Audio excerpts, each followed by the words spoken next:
Welcome back to the show, kids. You're tuned into Bear Mode, a podcast review of the bear. And once again, proving that you guys will never know what's going on off camera. We just had a whole episode that will never see the light of day before I even press record. Tom Cart back here with you as always, joined by Big Tasty, Joe Higgens, and Jay Luft. We're here for episode 4, kids, of season 2. Lots to talk about here today. We hope you guys are ready to get into it because we're ready to get into it ourselves. I'll spoil it for you. I thoroughly enjoyed this episode because I came into it like this and I came out like this, and it was very nice. No chaos. I felt good. Didn't feel the need to go pick up drinking or chain smoking. Right? It was awesome. Again, spoiler. If I ruined it for you, apologies. So, Tasty, let's start with you. Coming into this episode, I don't know if we were quite there for this season yet. Okay, I need a break. I can't take anymore. The season's been fairly tame to this point, but what did you think about coming into this one? Yeah, it's there's a little chaos. A wall falls over. Sure, true. A little bit. A wall falls I over. saw. No, this is just another one of those. It's a nice episode, and it obviously we'll get into this. It explores. There's a lot of themes in this season. I think, like, obviously the first one was all about like sort of grief and how to like manage grief. This is, I think, more about sort of finding like the balance. Especially this episode, there's a lot of talk about contentment and fulfillment and knowing what's enough.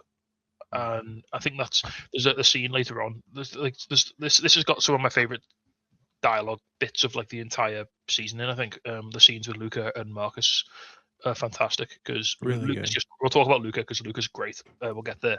But yeah, there's a lot about finding contentment in maybe not reaching your fullest potential, maybe, but sometimes that's okay. Maybe you just have to be happy with wherever you end up, which I think is a very positive message in a world where a lot of people think if they're not first, they're last. Ricky Bobby. Yeah, first or last. Joe, what do you think about Tasty's take on this? You got similar views or no? Yeah, it's the thing of you can be the best in the world, but someone will always come along and overtake you. That's just how the world is. And it's like you said, it's knowing that it's being content and happy with your lot, knowing that you've got people. I think the line he says is like it's having good people around you. And I think that this is part of, like Tasty said, if the first season was about grief, this is about healing. Identity, maybe as well, right? Like discovering who you are, and like Tasty said, knowing your place in all of this. Well, when we get into it, it's like Marcus tells his story, and he's like he fell into this, didn't he? Essentially, yeah. Right. But he's like, I enjoy it. I could do this. I'm never going to be the best in it, but that's enough. It is a incredibly, it's a very unbear episode because it's so almost tranquil. It's shot in a really weird way. There's some really weird camera angle choices and like zoom techniques they use, which make it. I don't know. I still haven't figured out what that was all about. Do you know what this feels like a bit in a weird way? And this is a very British reference I'm going to put in. But if you ever watch Doctor Who, so they have an episode. They never quite have enough budget for like the entire season for Doctor Who because it's made on like a shoestring in Cardiff because like, the rent's cheap or something. So they always have to have like one episode every season without the Doctor in because they can't afford to pay him. Wow.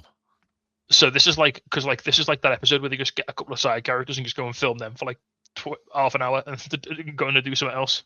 It's kind of what would normally be a bottle episode in another sitcom or whatever. Of none of the sort of main cast are in it, but it's a thing that the Bears start to do. We've had it a bit before with Sydney and stuff, where they've fleshed in bits of their background. This is a big old dump for Marcus. In pro wrestling terms, his dates were used up, and he came back a month later. So contract says you get a certain number. Never mind. So Jay, your first time meeting Luca, coming into this episode. How did this one sit for you in terms of, like we said before, not a ton of chaos in season 2 already, but this one unexpected for you, I'm sure. Yeah, well, I mean, it's a good one to have because I've got a blood pressure monitor on at the moment. So, so thankfully, it was a relatively tranquil episode, and it was set in one of my favorite places in the world, Copenhagen. So I was very excited to see this. I think to go back to what Joe was saying about shooting, I feel like a lot of the scenes with Marcus, like because obviously, like what he does is like desserts and stuff like that, and it's a very delicate process. A lot of the stuff that he does, there's not any. I noticed there's never any like music or anything behind it. A lot of the time, it's just him actually like sort of gently doing what he's doing. I think it's almost like feels like it's shot that way to kind of illustrate the fact that this is because that's like his role in the kitchen. He's got to like kind of be like very precise and like very detail oriented. Even like in this when there was a bit where he was at the start where he was putting the bowl down for the cat, and it was like there was no sound to it. You just put it down, and it was just it just felt like again the same as later on when he's then putting the nut into the trifle thing with like with the tweezers. It's really odd because Marcus is a huge man. He is. I think that's the point as well, isn't it? Yeah, and as we find out in this episode, he played linebacker in college and like just hit people really hard. That was his job. Yeah. He and plus I think it reflects his personality because he's so chill. He's so easy and mild mannered. Like Richie in the same episode, they've been playing Motley Crue and he'd been dropping stuff and breaking it and cursing out loud. You know what I mean? So wouldn't have quite been the same. Different soundtrack for that episode. Oh, Joe or Jay, I can't wait till we get there. There's so much stuff you're going to find out. I can't wait till we get there. Oh my God, it's good. It's all good, but it's good and interesting at the same time. So peaks and troughs. Yes. Also, I like to think this is like an Adam Warlock like origin episode. Very good. I did say to you guys before we started, it's nice to see Will Poulter actually using his real voice for a role, and not just like do an American voice. Right. Son of Rambo, that Narnia film he was in. Yeah, nothing like the last 10 years, though. No. Last 10 years, it's just been doing American voice. Mm-hmm. All right, kids. Well, let's get into it. The title of episode 4 from season 2 is Honeydew. And all of episode 2 dropped on June 22nd, 2023. This one is directed by Rami Youssef on a story by Stacey Osai Kuffour. Hopefully I didn't butcher that. 10 episodes in season 2. And to give you folks some background of where we were, in episode 3 of season 2, Carmy shared openly in an Al-Anon meeting about trying to redefine fun and start from a healthier place as the pressure of opening the restaurant mounted. With 11 weeks left, he and Sydney tested dishes at his apartment only to realize their palates were off, prompting a reset that Carmy abruptly abandoned when he decided to choose to help Claire instead. While Tina began culinary school and Abraham quietly walked away from his own chance, Richie spent time with his daughter, revealing a softer side beneath his bravado. When Sydney returned to the gutted restaurant that night, she discovered major structural damage had been torn out without her input, forcing her to confront how alone she felt during the process. Ending the night in a borrowed kitchen, Sydney attempted to perfect a ravioli dish, but broke down in frustration.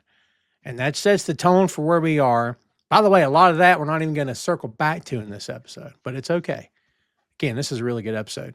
We do open on the sounds of demolition, and we think, oh, we're right back to the fray, dear friends, back to the fray. We see the workboard, which is utter chaos, Post-it notes everywhere, overdue bills, a demo permit, a building permit, an HVAC repair permit. You can't just fix that. You need a permit to fix that. What? Well, that's what they said, wasn't it? Was that like there's like for every person that comes out, there's 4 other people that have to come and sign off their work. It's I live here, and that irritates me. I mean, like, we need to fix this. Well, you can't. Why? You need a permit first. All right. I love some of the stuff they have on the sticky notes in this little montage as well. Yeah. I didn't get them all. What'd you get? I know the last one is stop using the credit card. There's one, and it's what's the other one? It's like kill me now. Like we're fucking dead or something like that. Fuck my life to death. That's the only one I got. Yeah. We see Carmy and Sugar talking about how deep they're in the hole. And man, are they in the hole. 7 weeks out, they say? 7 out, yeah. Sugar says, well, now we're 7 weeks out. Our DBA just got rejected. Fire suppression hasn't shown up yet. We have to schedule a second deep clean because our building's now considered a biohazard and we only have a couple walls left standing. Why did we get rejected? Well, because we filed for a new name. Why is that a problem? Because we never filed for the first name. That's so good. I don't know why that paused me. Is Mikey weren't operating correctly because they were never doing business as. So now we have to file to do business as the Bear and pay a fine for not doing business as the Beef originally, because according to the IRS, we're assholes. Which is a great line. He says, so it's a money thing. The thing is with that, someone came in and Mikey just slipped him a couple of £100. Like, yes. Yep. Like, yeah, just and a make it sandwich, go away. maybe Yeah, some sandwiches. yeah. Like, it was, everything was done on like a wink and a handshake with him because the amount of permits. I mean, maybe the man with the golden cock hooked him up. Could be. Because everybody in that town, apparently this place was an institution. Someone had to have known it wasn't, but you're right. Well, they had the same health and safety guy, didn't they, that came in? And then it was the woman replaced him. And it's, that they knew everyone and they just paid everyone off with sandwiches. The problem is, like all the people that they knew are now dead or retired. Yeah, so, pretty much. True. He says, so it's a money thing. By the way, kids, it's always a money thing. Yep. So how fast can we get a deep clean? Not till tomorrow, I don't think. And she's obviously having a tough day. She touches her stomach and she's exhaling deeply. And then he looks down and he looks at her and he figures it out. And she says, like, don't tell anyone. This is my problem. I don't want this to change anything. I don't want to be treated any differently. I'm completely terrified. And I'm only telling you this because just in case. And don't take this like I'm not excited, because I am excited. Because of, and as she's talking, the thumping's getting louder. It feels like she's trying to justify it to herself as well. But you can see this scene coming, like the finale. Oh yeah, you can see it coming for like 30 seconds. The hammering thing is I'm assuming it's meant to mimic a heartbeat of her winding herself up more and more, trying to explain this. There's a beautiful moment in this as well when she says, I can't remember verbatim what she said, but it's something along the lines of, "I really want to get this right because of like how bad our childhood was." Yeah, it's good. Yeah, it says, I just don't want anyone to know. Okay. He's like, all right. He's like, I really don't want Richie to know. Because he wouldn't, would you? Because somehow it feels more in my control to decide when and who knows. Then comes the wall down and she's finishing her sentence that I'm pregnant as the wall comes down. Richie, you hear Richie go, congratulations. So good. I fucking knew it. Yeah. I fucking knew it. Like, no bullshit. You didn't know it. Come on. Oh my God. Yeah, but then we get, I think, my favorite factism. Nat, the wall fell down. I'm aware, sweetheart. I just love like Fact's weird maternal relationship with her. It's great. I feel like you could just give him any line, and I feel like they did. Just give him any line, and it worked. You know what I mean? That, again, was probably just. I'm convinced pretty much everything he does is just he gets bullet points and he just ad-libs it. Yeah. I totally agree. I think if you get told one to do of my this. cooking videos, like it's that energy just permeates like everything he ever does. So yeah, it's wonderful. 7 weeks to open, like the guy said before, kids. Marcus is talking to his mom in the hospital bed, telling her about getting on a plane and going to a place. He has to come up with 3 really great desserts. Wants to know if she has any ideas. He's excited. He says, don't worry. Christy's here. That's the nurse. And Chester's here. We remember Chester. Yeah, Chester's my boy. But Chester's he's just a bro, man. We talked about this before, but Chester's a dude. Like, absolute he's diamond. So funny. Yeah. I love how, and of course he is. I'm not saying this is weird, but I love how the character continues to talk to her as if she's actually carrying on a conversation with him. I really love that, actually. I believe that's what you're supposed to do in case they are aware. Like, yeah. Well, it's not the first time in this episode that Marcus helps someone out and sort of treats them with an enormous sort of dignity, and we see that later as well in like a sort of weird sort of parallel to this scene. But yeah, it's nice how again he just shows that he is this former college linebacker, big, huge, built guy who like used to just wreck people on the football field, but here he is like caring for his mother, his terminally sick mother, at this point, and yeah, it's an absolutely beautiful scene. You know, the man's obviously incredibly, and like you said, Jay, it shows that sort of shows through in his work. Yeah, it's really good. We see him talking to the nurse. He's extremely stressed. She's trying to calm him down. Look, everything's gonna be fine. You know, we've got this. We're good. And we see him at the airport next, and Chester's with him. Chester's stressing as well. He demanded to see Marcus's passport. Marcus asked him to check on his mom. He's like, I will. And he said, I learned some things.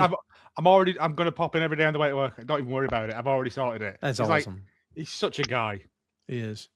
He says he learned some Danish words so they can connect when he gets back. What, airplane and air conditioning? Air conditioning. Oh, that's important in the winter, Marcus says. I mean, you never know. Global warming is popping off. It's a great line. And they tell each other they love each other and everything.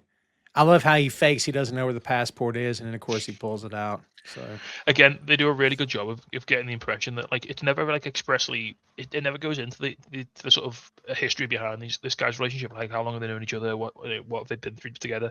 But it's just always implied that they have a really like solid, like loving relationship as friends. Which is, my wife was like, they've probably grown up together and just have always had each other. Like Chester's not a football player, is he? You can, no. But it's and it's that kind of weird. I mean, Chester's the interior design guy. Like he would be hanging around with the football players in school. But like you don't know whether Marcus protected him from bullies. And like there's this whole thing that's never spoken about, and it doesn't need to be because they just love each other, but like in a purely platonic sort of way. I think at one point we discussed whether Chester fancied him, but I take that back now because I genuinely think they're just bros. They're just absolute bros. Absolute, yeah. I feel like he's Nate, but it's like he's just better, well-centered, and with no hang-ups. You know what I mean? I feel he's like Nate this at the end. Yeah, this is what the Nate character could have been had he not been a little more Nate's complex. after Nate's in his redemption arc. Yes. You get the feeling, especially though, with Chester's like sort of devotion to Marcus's mum, that like it was one of them where they were around each other's houses every night. You know, Ooh, like yeah. they always like sitting at each other's tables and stuff like that, and like they knew each other's parents really well. And yeah, and it's amazing that we've made all this up about it through a handful of scenes with them together. Yeah, It's a testament to the writing and the acting. To be fair, yeah, we tend to write other stories as we go. But yeah, but ours are not sexy fan fiction. Ours are just like based on evidence. That's right. But that's like, when a show is as good as The Bear, and I think when the universe they create the world they create is so rich and so detailed, you can do a lot with a little. Like just a few little scenes like this, there's enough implied. That we've always said that The Bear is a show about sort of moments and small moments between characters, and I think it's especially poignant and especially informative when it's a conversation between two people. You find out a lot about people and the details and like how they interact with each other. I think that sort of infers a lot about characters and sort of their relationships. And it's a show about relationships, isn't it? Relationships with people, relationships with jobs, relationships with like sort of how you perceive yourself. So that's a good point. Well, we know that we don't really get to see anything on the plane, but we get the feeling that he has taken the flight.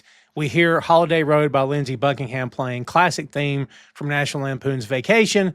By the way, music in this episode is again phenomenal. Like the bass line slaps on this song. It took me so long to go, I know this song from something. And I genuinely had to look it up and go, of course it bloody is. Yeah. You know what's funny is like Buckingham's from Fleetwood Mac, of course. And for years I thought it was Kenny Loggins. And every now and then I'll hear it after not having heard it in a while and go, that's Kenny Loggins in my head. And every time I'm like, no, moron, it's Lindsey Buckingham. But I do it all the time. Like I know but I don't know. Yeah. Fleetwood Mac, the band where the man's called Lindsay and the woman's called Stevie. Right?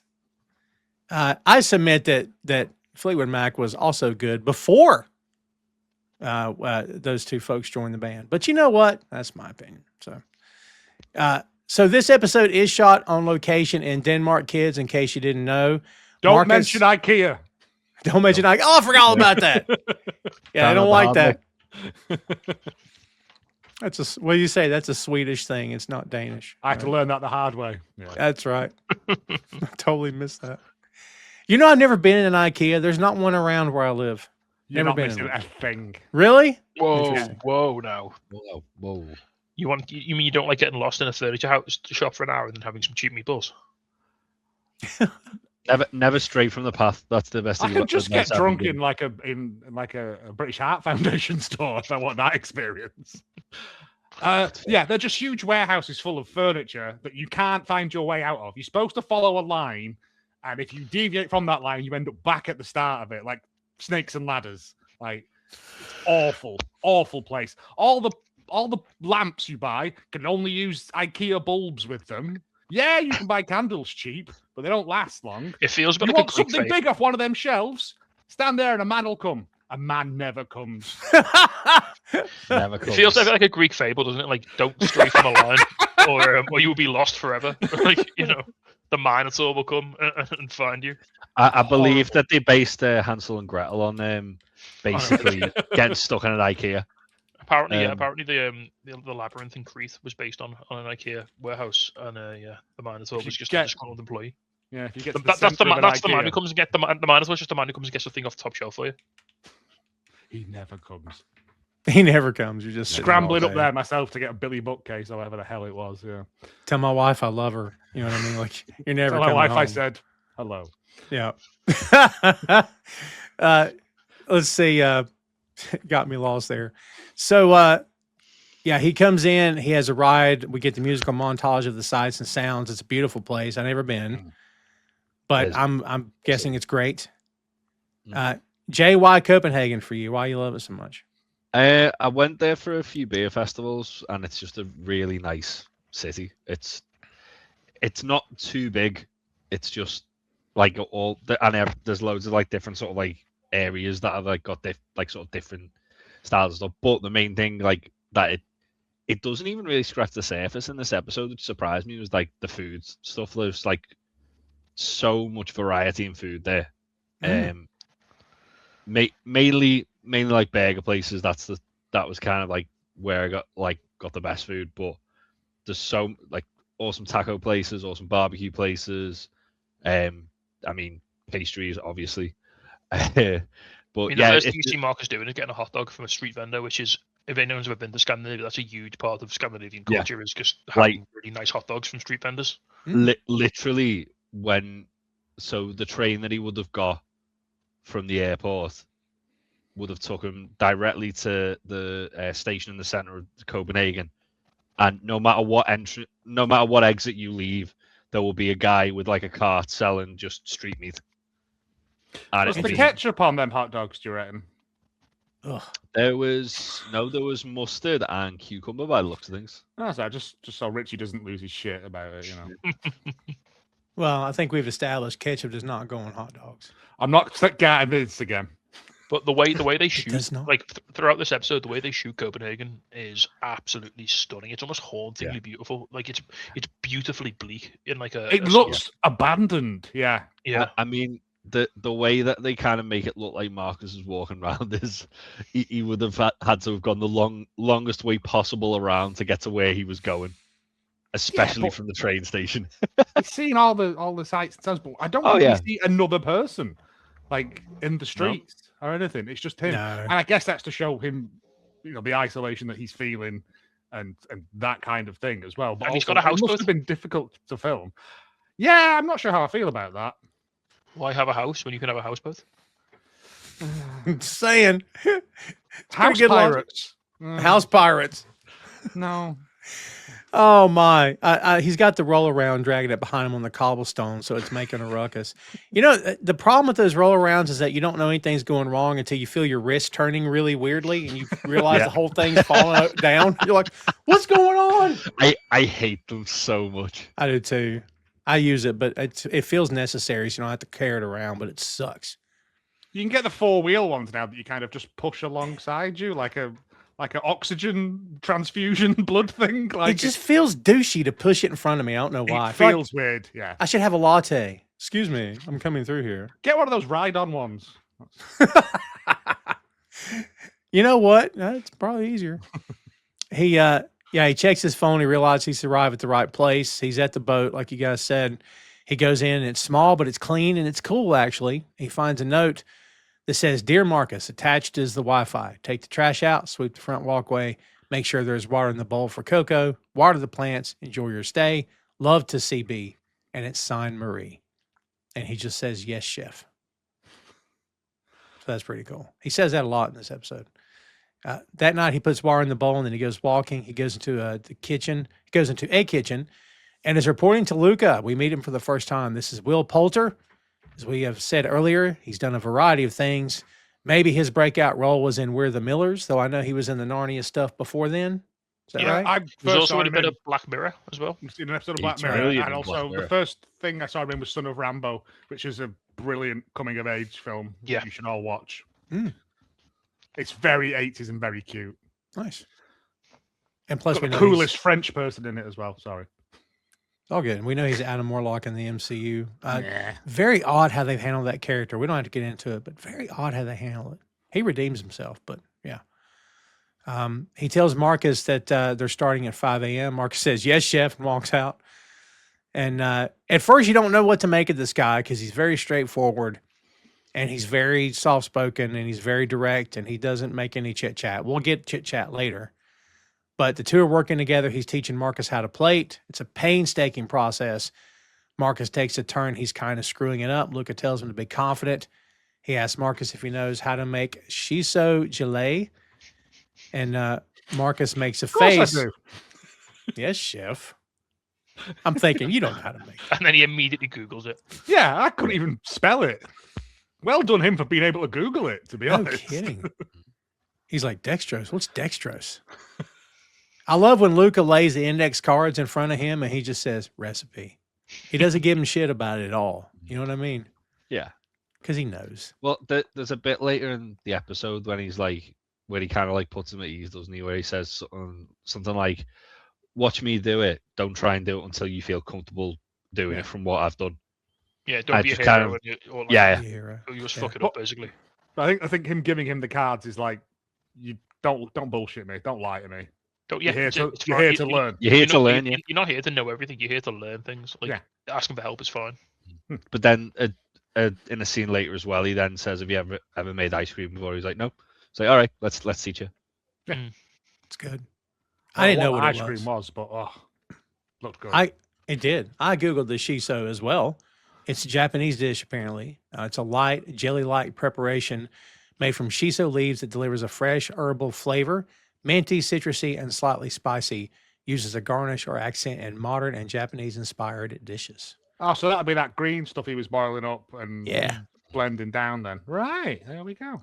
So we've talked about this, and forgive me for not remembering, but we talked about the gourmet dining thing. Where does everybody stand on that? Do you look at this as like, I mean, I'm in the South of the United States. I feel like I'm fairly evolved in my thought process. But growing up, I would have looked at this and said, what's this nonsense? Like, does everybody think it's a little too pretentious? Is it too over the top? Is it okay in small doses? What's everybody think about this? I think it's got its place. I mean, literally later in this episode, Luca talks about it, doesn't he? And he has a great sort of take on it, which I think is very poignant and very sort of respectful.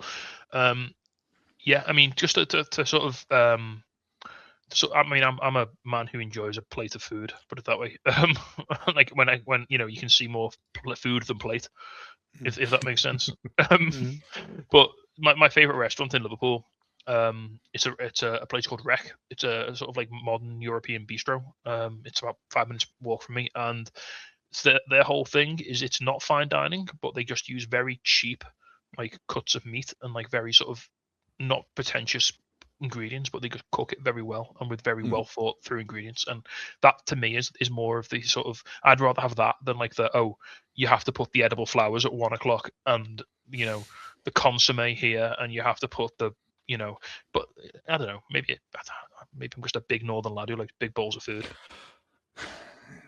Anybody else got an opinion on this? I'm curious. I mean, I've been and had hideously expensive meals like this, and it's fine. It feels when we get to those bits, it does make you feel special because you're eating this little foofy thing. But then I'm like, I'm hungry. That's not filling me up. I'm having to get chips on the way home. Right. It's.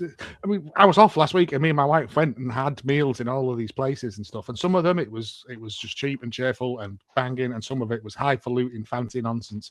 And they're both great. They both got their place, but this kind of stuff, it's not for me.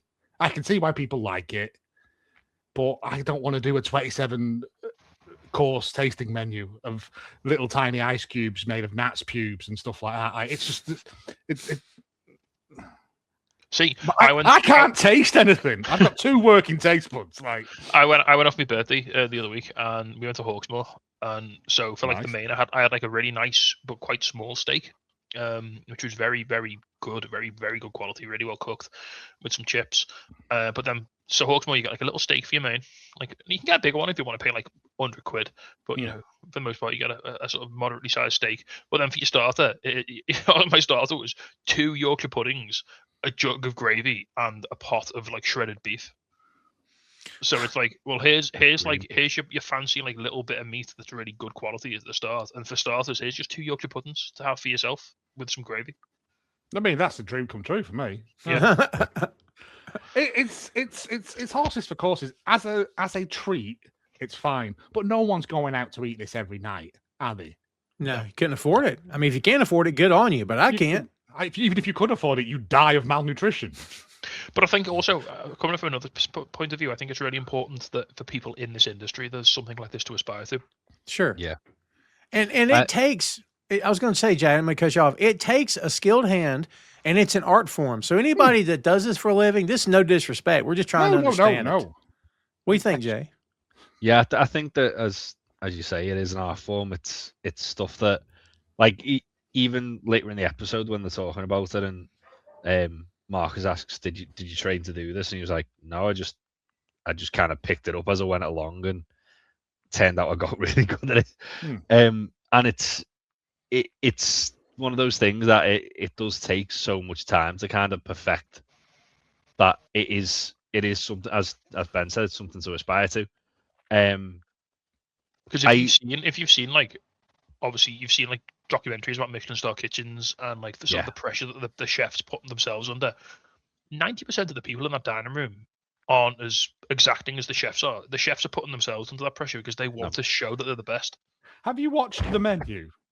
I haven't, no, but it's very much that. It's that kind of thing of people just going to these places because they can say, "I've eaten at so and so," and not like really appreciating the art. I mean, with all due respect to the customers who frequent Michelin star restaurants, no one is going to go to a Michelin star restaurant and kick off because the edible flour was at 3 o'clock on the plate and not 2 o'clock on the plate.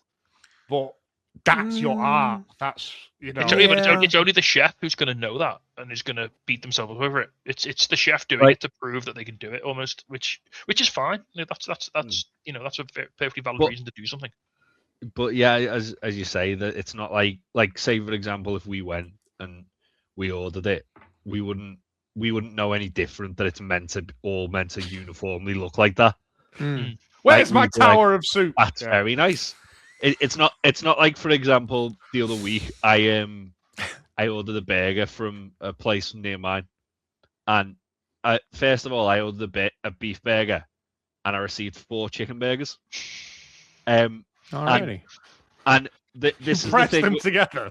Well, this was the thing that upset me the most. It wasn't the fact that I got 4 chicken burgers. That was quite a good thing. It was the fact that all the buns were on sideways, so it's like the burger had been tipped on its side. And I was upset about that. Like, if it was something like as glaringly obvious as that, yeah, get upset about it. But if it's something like the placement of an edible flower on a dessert, you're not really going to be super upset, are you? Like, it is, as Ben said, it's the chef themselves taking the pride in it. It's the pursuit of perfection from within the kitchen. Yeah. It's such a weird thing too, because like, it didn't exist till someone created it. And then the people that created it and the people that adhere to it and still create it. And it's a thing. But like, it wasn't just a thing till someone created it. You know what I mean? It's like, as well, though, I think this is just kind of like the kind of culture we're in now, where everyone is taking a picture for social media of the food.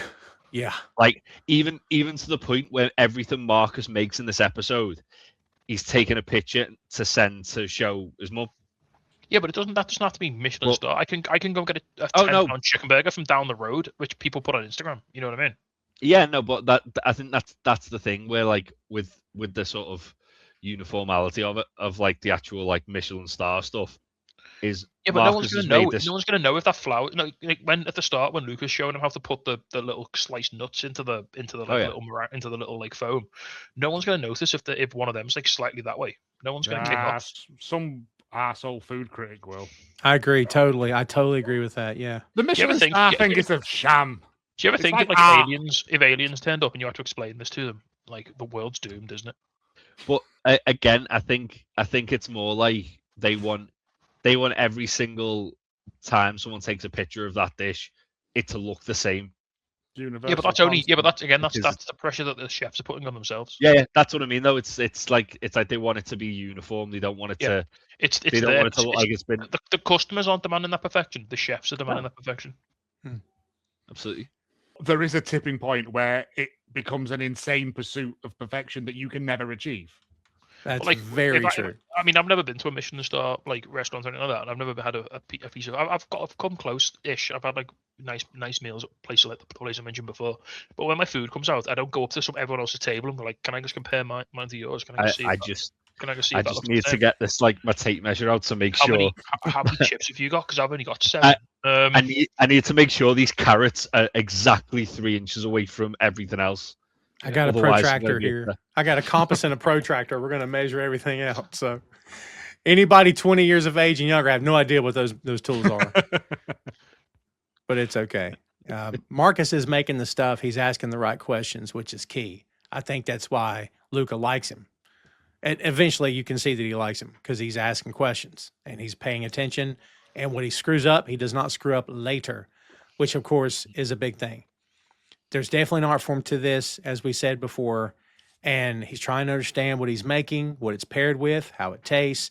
Luca is all business. He's not being an asshole. He's just all business. He takes over when he's making like the sauce, and Luca's like, "That's too thick. Add some more pineapple juice." And then Marcus is like, "Why is that a bad thing?" He asks him straight away. He's very He goes straight in like, "Well, tell me. All right, I understand. I don't just want to blindly follow this instruction. Tell me the science behind it. Tell me." And he's like, "Well, when it's too thick, it's too intense, and it overpowers the rest of the dish." And he's like, that actually makes a lot of sense. Yeah. I think though, like from the first bit where Luca's very blunt with him and telling him what to do, and then he says, "Just be confident in yourself to do it. Like you don't think too much about doing it. Just be confident that you know what you're doing with that, and you can do it." But then I think that kind of like allows Marcus. It's the same as like in season 1 where Carmy like gives him a bit of positive reinforcement, and then that encourages Marcus to then start asking questions about, "Oh well, what would I want to do if I do this? What would I want to do if I do that?" Like I think with Marcus, he just needs like someone to show a little bit of interest in him. Yeah. And that just like relaxes him completely to then just get on and do his job well. I think on the very first time we met Marcus in this entire series, I think we all 4 knew and said on this show, yeah, he's going to be something. You just had the feeling he really cared about this. Do you know what I mean?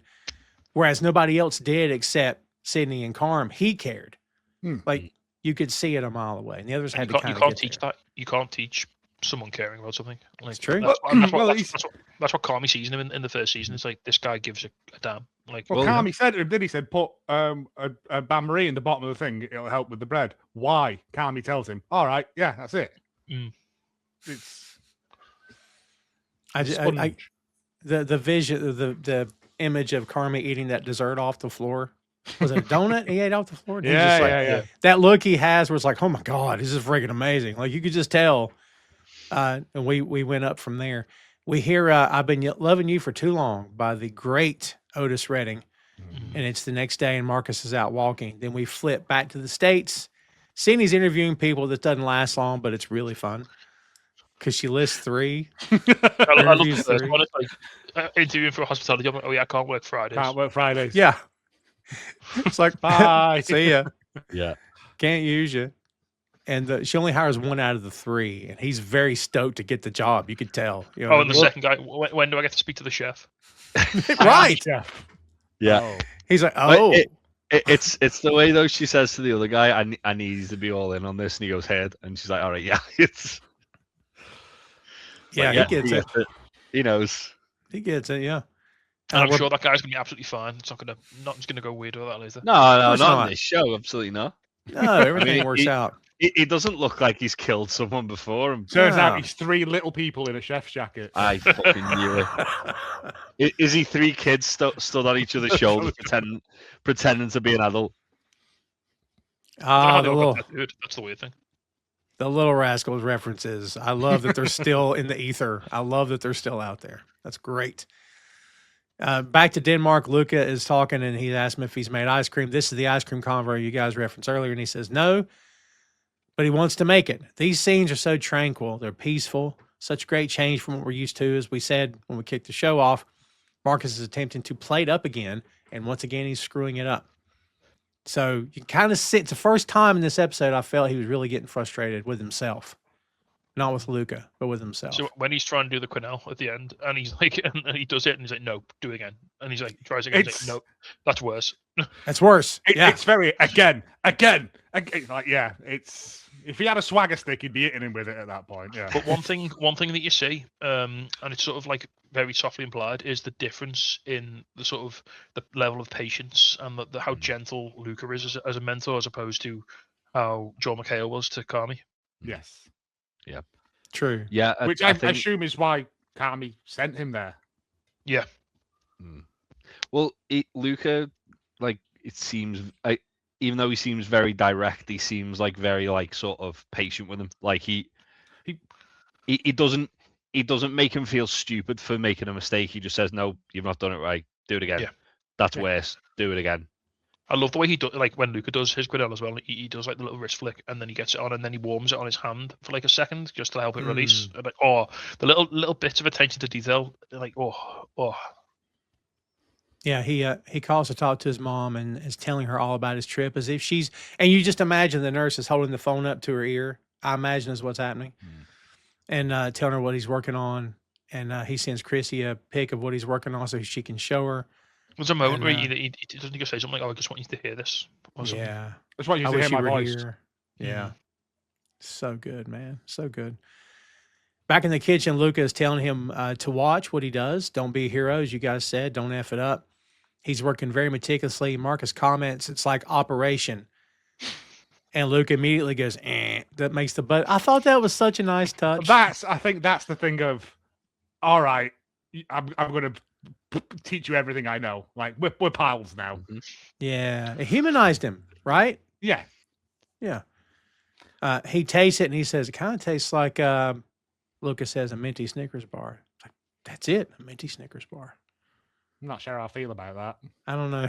Yeah. In my experience, you either like mint or you hate it and want to kill the person that came up with it. God. Yes. But I think like the little weird jelly tower thing that he built. Not really upsets me, but like, so he has this like very straight like tower, and then he purposefully offsets the top disc. Yep. Like a little bit, like only a tiny bit, and Yeah. then he puts like something else on top, and then he and it's like, Like a why would wafer. you? Like Isn't it, on a top? Jesus biscuit. Yeah. Yeah, why would you put it? Oh, just. I suppose it's meant to be like for aesthetic reasons. So it's got more like, I don't know, presence on the plate or something. Looks less like the Irish flag. Yeah. Yeah. Meant to But look like one of those. that dessert looks absolutely incredible. It really does. I'm not Yeah, a it big fan does. of jelly. It does. Me either, but I think the biscuit bit on top just. That did I think it. at this point, I would eat anything that Marcus made for me dessert wise. I think the man's locked in. And yeah, minty Snickers bar. I'll I'm put sure it. they did one of them. a while back. Inject it into my veins, man. Give it to me. I'm sure they did it and had to recall them because something happened. You know what I mean? Oh, I like mint. I like Snickers. Mint and peanuts. No. Snickers that- good. That's it. Mint good. Mint and peanuts. That doesn't sound right though. I'm with you. Yeah. Mint crunch berry. Yeah. If it's mint crisp, that's different. But if it's mint natural nut, no, I don't think so. It's like whenever they screw with a Reese's cup, I'm like, why would you keep screwing with the Reese's cup? It's perfect It's the way achieved it is. perfection. You can't do anything more to it. I don't get it. Here's Reese's with this in it. It's got broccoli in it. And I'm like, what? No, I don't want that. Yeah. We've got a shitload of broccoli out the back we need to get rid of. That said, I do like the white chocolate ones. They are very good. No, I don't like white chocolate. Yeah, I have like to white be in the chocolate. mood to have it. Yeah.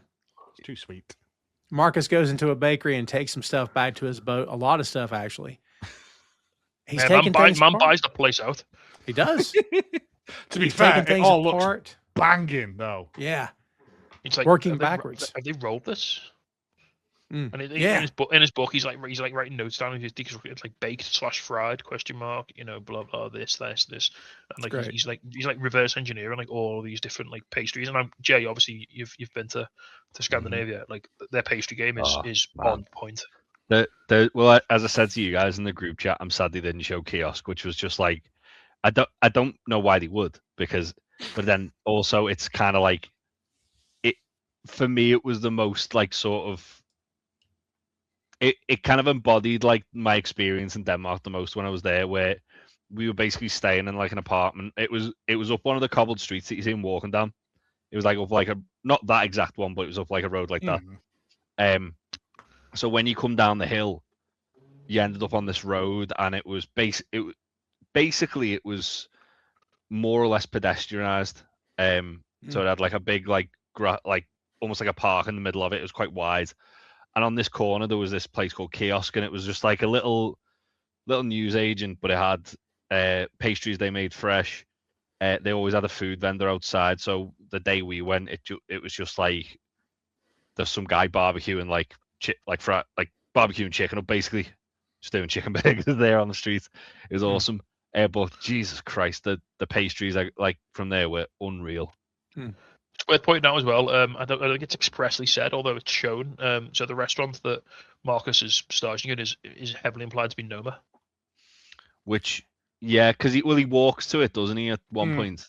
Yeah, but Yeah, no, we'll I get there think in the a restaurant bit. he's in. I think the restaurant he's in with Luca is supposed to be Noma as well. Oh, I see. Is it? Interesting. I didn't I know don't know if that. it is, because I mean- you see him.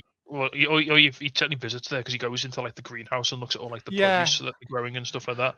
Yeah, so- I mean, when he's walking back along that sort of country road later on, like that would imply that it is Noma, because Noma is out in the middle of fucking nowhere. Yeah. Like So from for where anyone who's not aware, Marcus, Noma go on. is Noma is a 3 Michelin star restaurant in Copenhagen, Mhm. and since 2009, it has been consistently ranked as one of the top 5 restaurants in the world, having been ranked best restaurant in the world on like I think 5 separate years: so 2010, 2011, 2012, 2014, and 2021.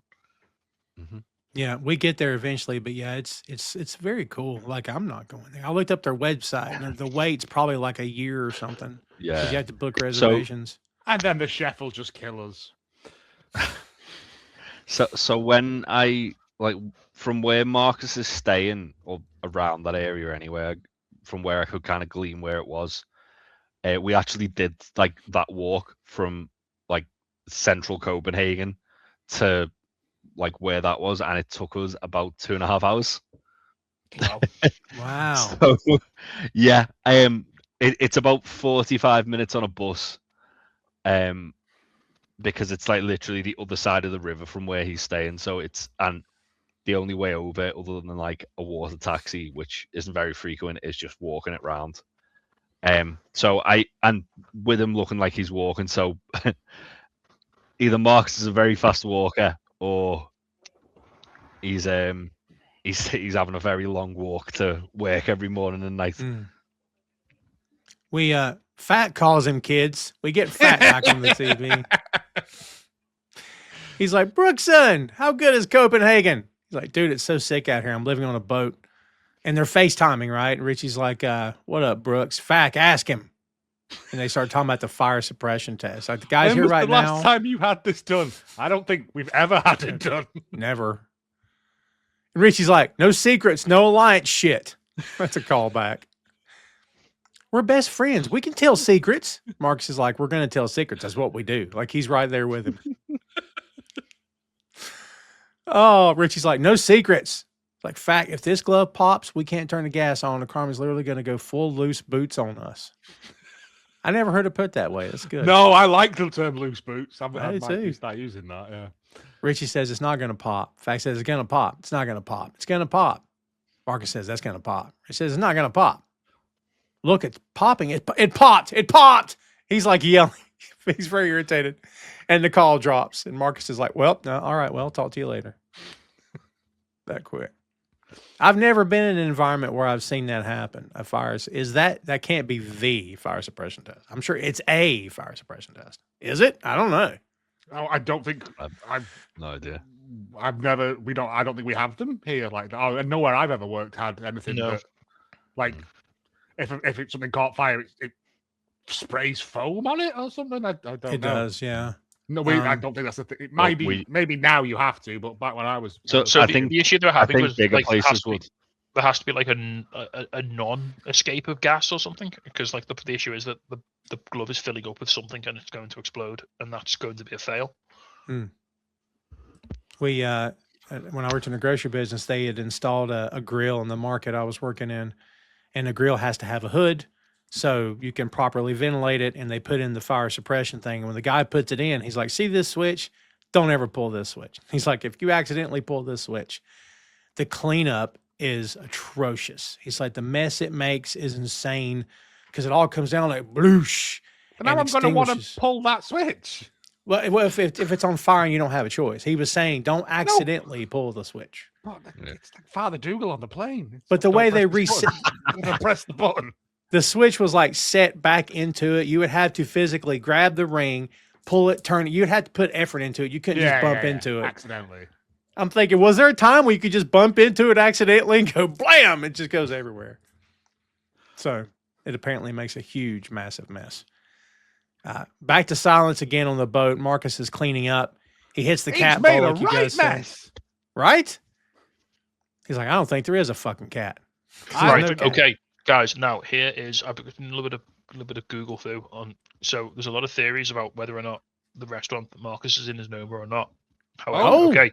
Now, I thought it was going to be about cat. Yeah, I need two. I want some cat facts, Tasty. Yeah. No, so Marcus, so Carmy, obviously Carmy worked at Noma when he was in Copenhagen. We know that. And there's a scene another time when he tells Mikey that he had to take care of a fake cat. Interesting. I totally forgot that. Or it just slipped by me, I guess. Because it's a throwaway line that you wouldn't. Yeah. So that sort of maybe implies that Marcus is at Noma. Well, I mean, I think as well. Like, if you like, is it the last episode or the episode before where Sid says to Carmy, I think maybe get Marcus like to go travel somewhere. Do you still know someone? And then Carmy like sort of like says, yeah, I've got hookups. Yeah, I got a hookup. So you'd assume that it would be. Yeah. Like, so let's face it, if Carmy's calling in a favor and sending someone to one of his staff to train, he's going to send them to the best place he possibly can, which would be Noma. With Luca, because and also when Luca's talking about a guy who comes in and who's like infinitely better than him, you've got to assume he's talking about Carmy. It's heavily implied that that's Carmy, which we'll just go back to in a minute, which is probably the pivotal scene of the entire episode.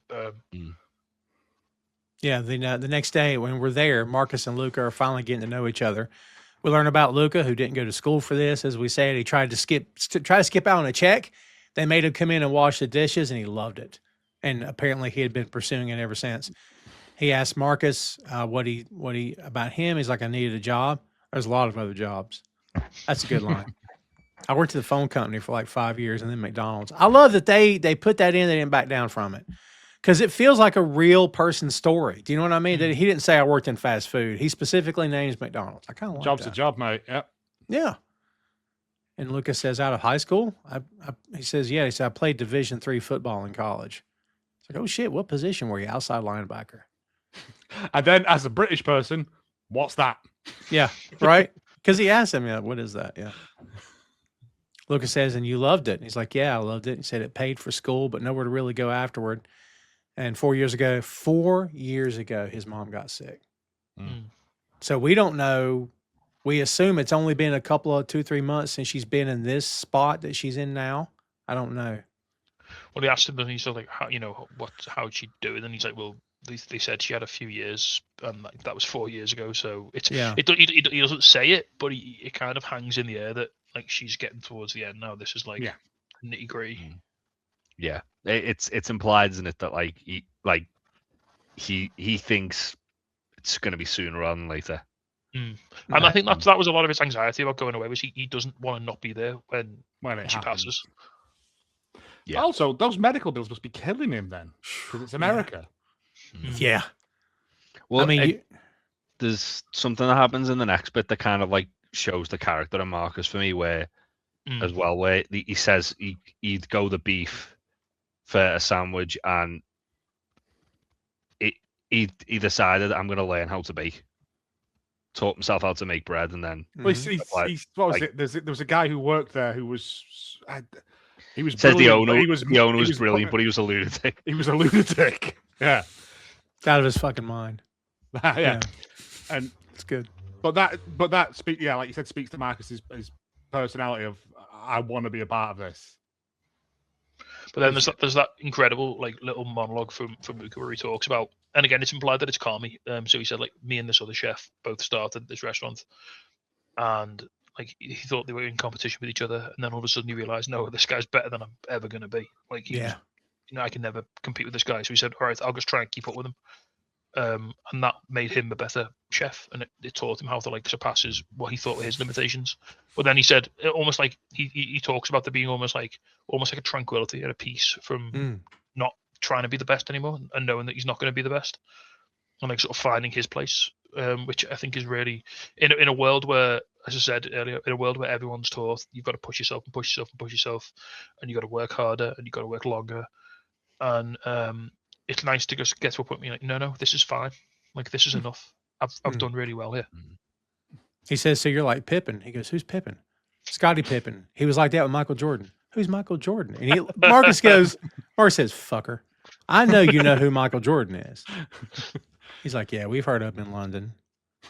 And as Marcus said, even Scotty got to the Hall of Fame. That's very true. You don't have to be Michael Jordan, man. You can just be Scottie Pippen. Still be absolutely fucking excellent. And by the way, for all of our, I was going to say American fans, for all of you, I don't believe Jordan's winning 6 rings without Scottie Pippen. No. Okay? And I'm pretty sure Scotty's not winning 6 rings without Michael Jordan. All right? So let's put that debate to bed now. Has he got 6 fingers? Which one, Scotty or Michael? Because that's got to be cheating at basketball if you've got like an extra finger, isn't it? Grace all the time, baby. So, okay. Tom, there's a famous manager who managed Liverpool Football Club back in the 60s, 70s called Bill Shankly. He's like one of the most famous football managers of all time, really successful, built the modern foundation of the club. And I think it might have been, I'm probably, someone's going to murder me. I'm pretty sure this is a quote from him. Someone asked him about his like philosophy of designing a team, and he said a football team's like a piano. You need 10 men who can carry it and 1 person who can play the thing. Oh, that's wonderful. I like that. That's well said. Yeah. Well, in a team sport, it's like, you can have those superstar players. We're going to get off on a thing.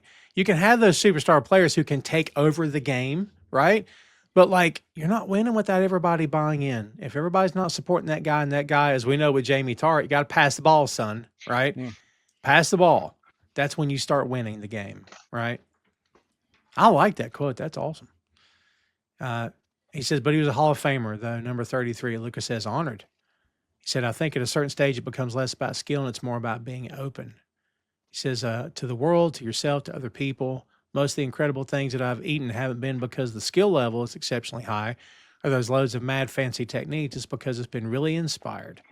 And that's a beautiful way of looking at sort of excellent cuisine. And it doesn't have to be like 95 degree sprouts. It can be just, here's a really cool idea that is it's not about like effortless precision and like infinite different, like you say, different techniques and like getting out the vacuum sealer and the Hester Blumenthal's exploding snail porridge and stuff like that. It's just about snail porridge. It's not cooking something. It's just about cooking something you really believe in and doing something you really believe in and that you're really passionate about. And that's and it's great that that's what Luca's he's put himself in that position now. And it's weird to see that he's found a much better balance than Carmy ever has. Yes. Yes. Like if you look at Luca as a person and as a sort of person and in relationship to their job, and then Carmy as a person in relationship, like Carmy's still obviously one of the most talented chefs on the planet, but that man has a mess of a life compared to where Luca is.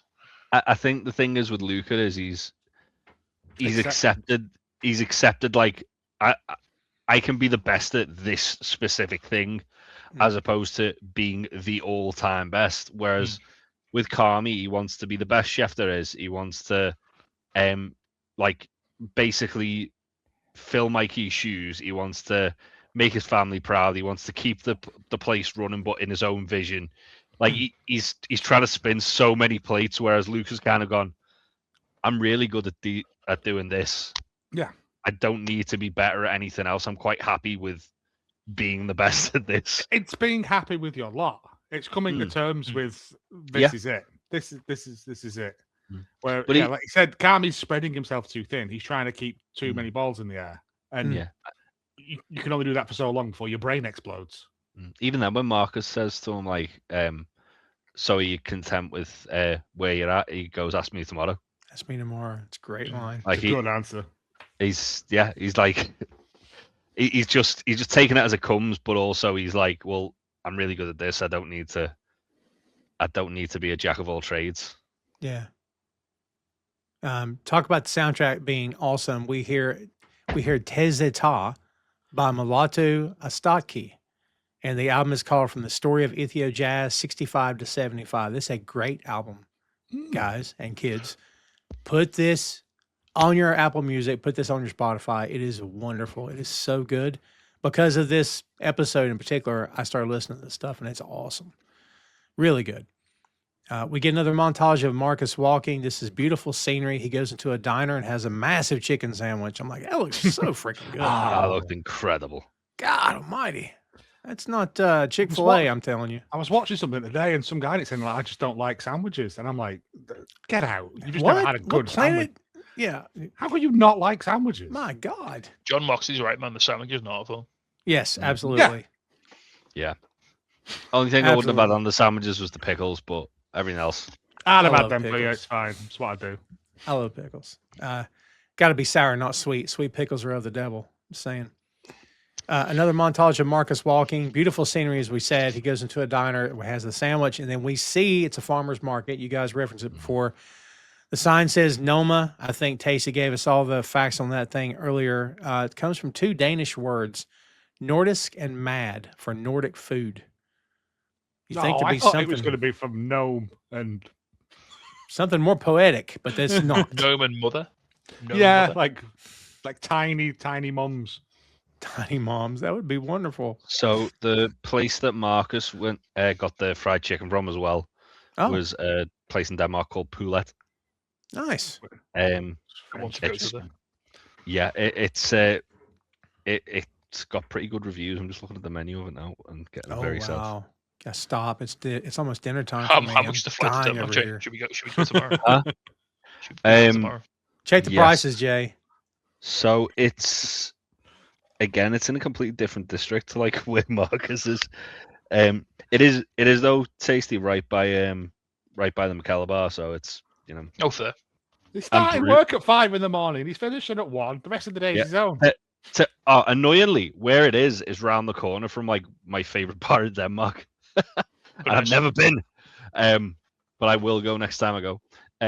Yeah, so that area where it is, it's Norrborough, where there's quite a lot of like fancy ass food places. There's a pizza place. I'm gonna find out what it's called because I can't remember the name off the top of my head.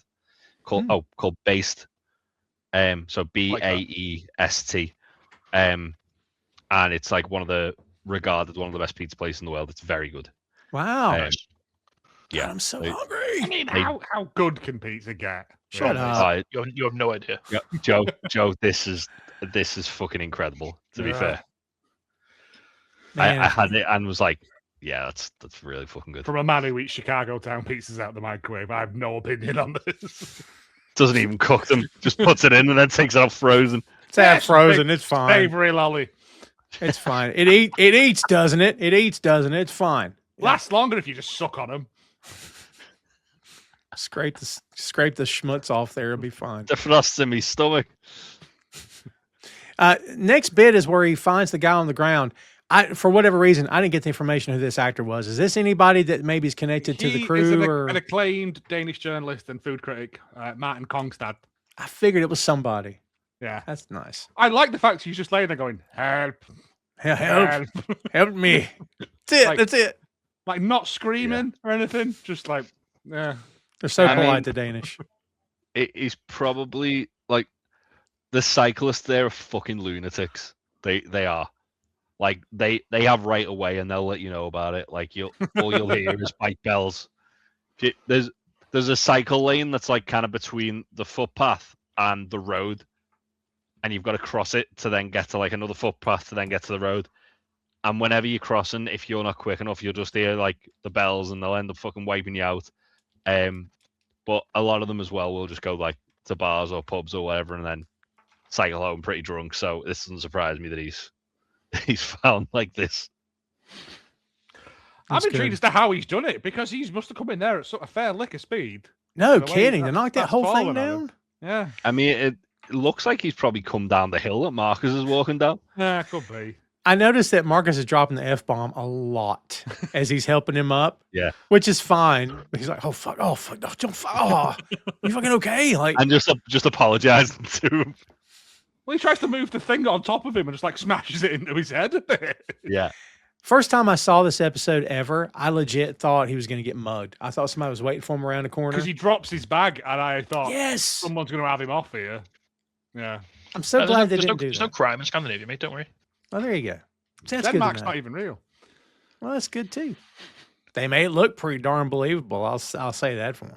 I like how the guy pats his British head. Columbia. He pats his head and just gets back on his So bike. I didn't really know what to make of this scene the first time I saw it, but I think the way I sort of view it is it's kind of like a sort of a bookmark because like the episode opens with Marcus like caring for his mom obviously, and he's there like it just shows like he's not like I don't know if I'm reading too much into this, but he's not able to like physically help his mum because like she is in You can't. she's in medical care, she's in palliative care now basically. But this is like, oh look, this is someone that you can help, like physically. You can physically help. You can lift this fence off this dude, right? He doesn't necessarily do it in the most gentle way, but it's like a sort of here's what maybe it's like a way, like a surrogate way of him being able to get out that need he has to like assist and do something and be seen to be not be seen, but to feel like he's able to affect something in a positive way. Making a difference, yeah. Yeah. I think it's like the whole point of this episode is to flesh out like the character of Marcus anyway, isn't it? And like sort of like really hammer home like the kind of man he is and that he Well, will help. this is his chance to actually help the way that he can't necessarily do with his mum, but he can make it. He can help this fella, like, and he doesn't even know this fella, but he's going to help him because he's a nice guy, and like, Back on the boat, he is now FaceTiming with Sydney. The connection isn't great. She has some fun with that, which is good. He says, they call me European Marcus. That's my name. That's what everyone calls me out here. And she's reading that Coach K book. That's a call. Yeah. And it's Coach K, the greatest comeback of all time. She's Why like, does what? everyone know this? Everyone know that, yeah. It's Coach K, Sydney. Why are you saying his name like... She goes, why are you saying his name like it's Martin Luther King Martin Jr.? Luther King Jr. He's like a basketball coach. So what'd you learn? Dude, they had a minute left. They kept their composure. He made a bunch of decisions. It was very cool. They won. Sports. That's fun. That's my approach to things like that, yeah. He said, kept drilling. She's like, they kept drilling. So, but guess what? We failed the fire suppression test. He's like, yeah, sorry, I'm not there to help. She's like, you don't want to be sorry. I'm really happy you're over there and you're like enjoying yourself. He's like, I do feel a little guilty not being home. I keep having this nightmare that Chris is going to call me, tell my mom's dead, and that I wake up and everything is fine. She's like, I get that, but also she's okay. Like she's with people who care about her and are taking care of her, and you deserve to be enjoying yourself. Like you can't take care of her if you're not taking care of you, And he says, I guess so. And she goes, I miss you, man. And there's a long hesitation before he says, I miss you too. And I'm like, I like that a lot, man. There has been the kind of will they, won't they thing with them, hasn't Yes. there? There's been There's a couple of lingering looks and things like that, but I was gonna say there's like a little bit of like awkward chemistry with them. Like when when they both kind of walked out and they were eating in Sydney's place, and then when they found Mikey's hat as well, and it was kind of like the talking just before like he calls her like an asshole. There was like that talking as well. So there's always a little bit of like sort of awkwardness between them. I find it interesting how she dodged it by doing that "I'm frozen" thing again. It was her way of dodging and making it less awkward. Because like she can see, she ain't stupid. She knows that he's maybe seeing or maybe perhaps feeling something. And she says, a little bit scary. I saw my face during that moment because he's like, you play too much. He says, eat your cereal. I'm going to go to sleep. I'll talk to you later. And we hear Welcome by Harmonia and Enzo 76 playing. And back at the restaurant, Marcus is absolutely crushing it. This was a great move sending him to Denmark. We probably all agree on that one. Everything he's doing looks picture perfect. He tries what he's made and he's happy. You can see full circle from the start to the finish. Does anyone think that he was just blowtorching some uranium? What was it? Was it a slice of kiwi? Pineapple? Something. Looks like pineapple or some sort of thing like that. Yeah. But yeah, I was like, it shouldn't glow like that. I like that he made the dish from the beginning and it's perfect. Yeah. You know what I mean? Again, he spends all that time doing it, and then he picks it up and eats the whole thing in one go. And I'm like, what's the point? Get a Viennetta. Get a feast. Yeah. Get a pizza. I'm saying. Well, kids, there you have it. There is episode 4 from season 2 in the books. And that was very painless. They're all fun, but some are more tense and frustrating than others. But that, however, was relatively painless. So I guess if we had too many of these, it wouldn't be the bear, would it? It's again, it just makes me think now that the one next is going to be awful. Yeah, I don't remember the next one. Based on the Ted Lasso, nice one, horrible one, nice one, horrible one. Technique. Yeah. I know. That's true.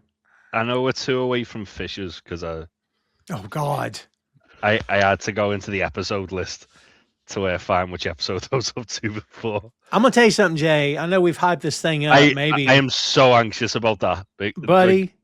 Whenever Joe says, "Oh, wait till Fishers," if you don't have to pause the episode as you're watching, I'll be shocked because I have to pause it and take a break and come back to it. It's a longer episode and it's a lot. Yeah.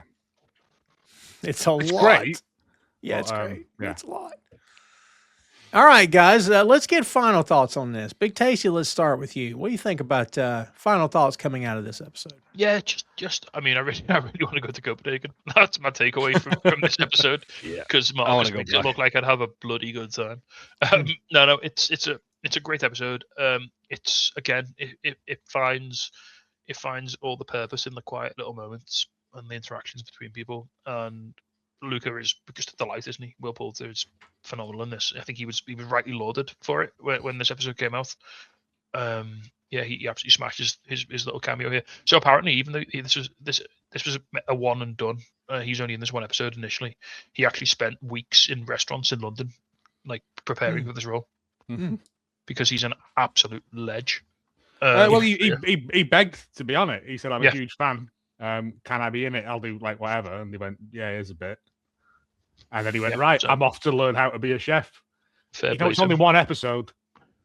Yeah, but whatever. I'll do it properly. It's fine. Daniel Day-Lewis, pretending to have cerebral palsy. This is the least I can do. Yeah.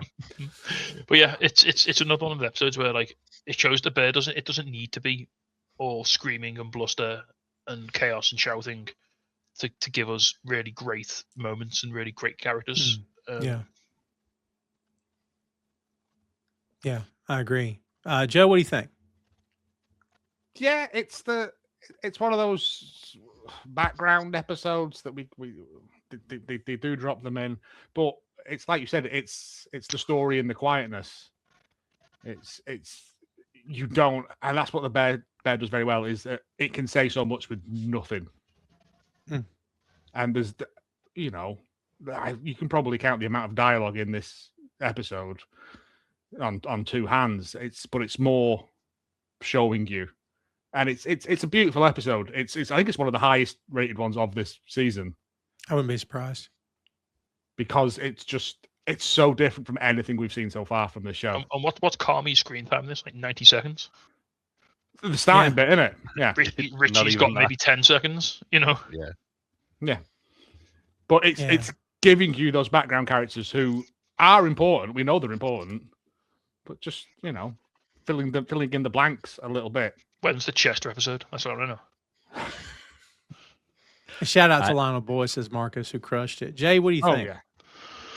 Yeah. I think that this was a really good episode. As I say, it made me want to go back to Copenhagen because I love it there. It's great. So me and Tasty will probably book a holiday there now. But yeah, it's a great city. I really like the fact that it was such a calm episode, but it's because it's kind of showing like obviously you've got to be calm and detail oriented with like making the desserts, and it's a delicate process. So you can't have like chaos and screaming while they're doing that. I just thought it was a really nice episode. It really kind of if you didn't really identify with Marcus before and find him like really like relatable beforehand, you definitely come out this episode feeling that way about him. I thought in season 1, I thought he was one of the better characters, and this kind of just like solidified that for me.